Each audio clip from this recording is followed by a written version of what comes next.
Hey everybody, today we're actually going to be looking at the Vivo Y15. This is the first time we're actually going to be looking at the Vivo phone on this channel, so because of that, I will actually be unboxing this one.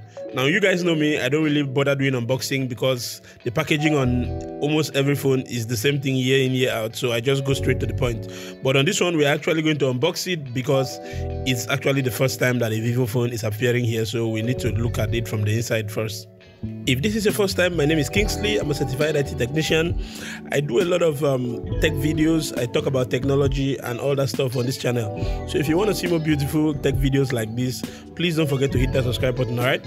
Now, may I also apologize that I know we've been doing a lot of cell phone videos for quite a while now, and that is because it's cell phone season and most of you actually really want to see these videos. So I promise you, after maybe 2 or 3 videos, we're actually going to return back to status quo. But for now, we just have to clear all the phones out of our way, alright? So let's get back to the Vivo Y15 and tear it open. So normally the phone is wrapped like every other phone, so we tear off the nylon here.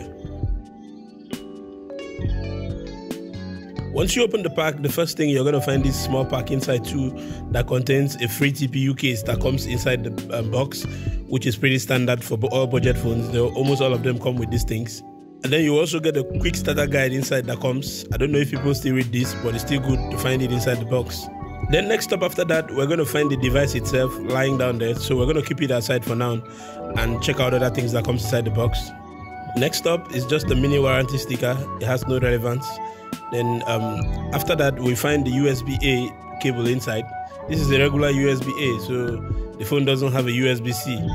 Next up after that, you're going to find the power charging brick, and that's all there is that comes inside the box.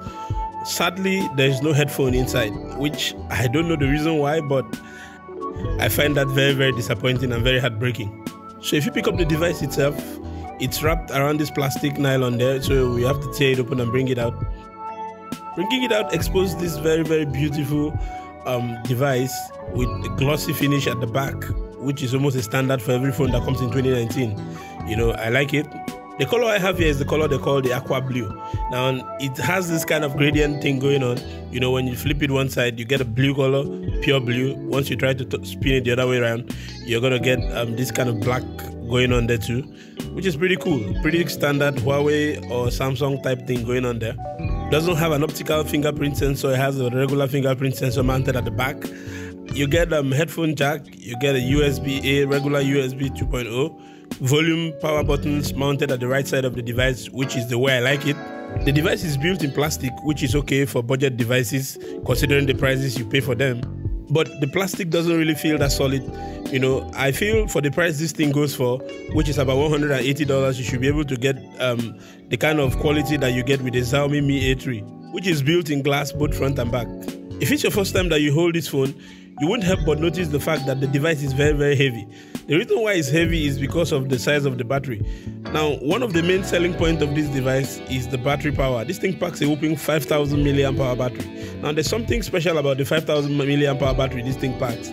I've seen a lot of budget devices that pack the kind of battery capacity this thing packs, but the batteries don't last as long as this thing does, you know. If you turn off background data, turn off automatic updates and a lot of things, this battery is going to actually take you for a good 2 days plus.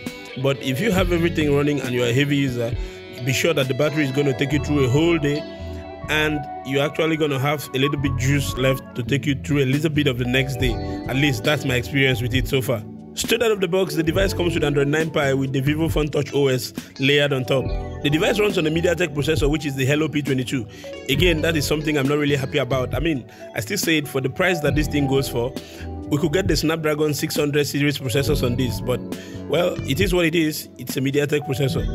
And then for the memories, it comes with 4GB of RAM and 64GB inbuilt memory. And it has a dedicated slot for SD card, which you can expand up to 256GB. The performance of the phone is okay. A lot of things were beyond my expectation, like number one, the Phone Touch OS has a couple of bloatwares in it, but not that much, just a few, and they are uninstallable. They are things you can actually delete. So generally the software experience satisfied me. I'm okay with that, you know, because of the processor it runs, which is that MediaTek Helio P22. They actually made sure that the OS is a little bit light so it can run on it very well, which is something that is much appreciated. Another thing I like about the Phone Touch OS is that it has a lot of features that you can actually explore based on who you are and use it, and you're going to enjoy it. I'm going to do a tips and trick video and post it here for you guys, for those of you that will be interested to actually take a look at them.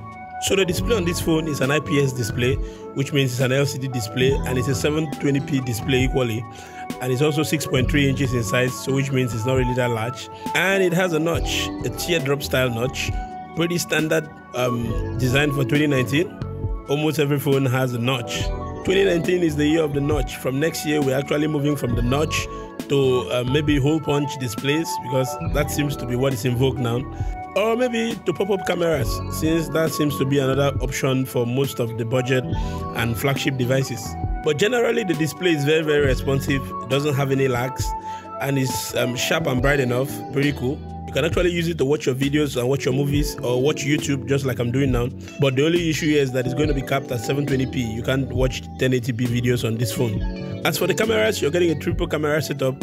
You get a 13 megapixel main lens, you get an 8 megapixel ultra wide angle lens, and then you have a 2 megapixel depth sensor. And on the front, you get a 16 megapixel selfie camera. You see, I've tested a lot of budget phones in this 2019, like plenty of them. But one thing I got to tell you is that the Vivo Y15 has one of the best budget phone cameras I have seen in the market in recent times. When you take a picture with this phone, it captures a lot of details. Say for instance, you take a selfie, it's going to capture almost everything in the background, including the sky, very, very clear. It's not going to blow out the sky like most budget phones that I have tested actually do.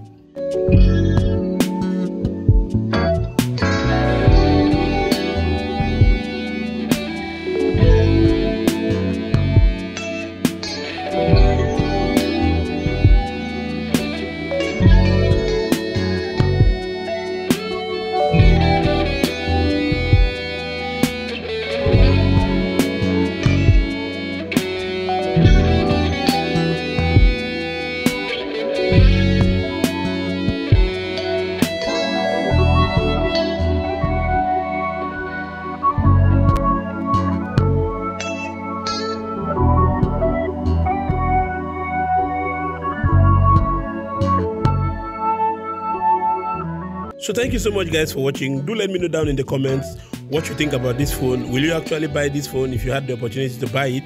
As always, my name is Kingsley. Don't forget to hit that subscribe button and turn on the bell icon for notifications, alright? I guess I'll catch you again in the next one.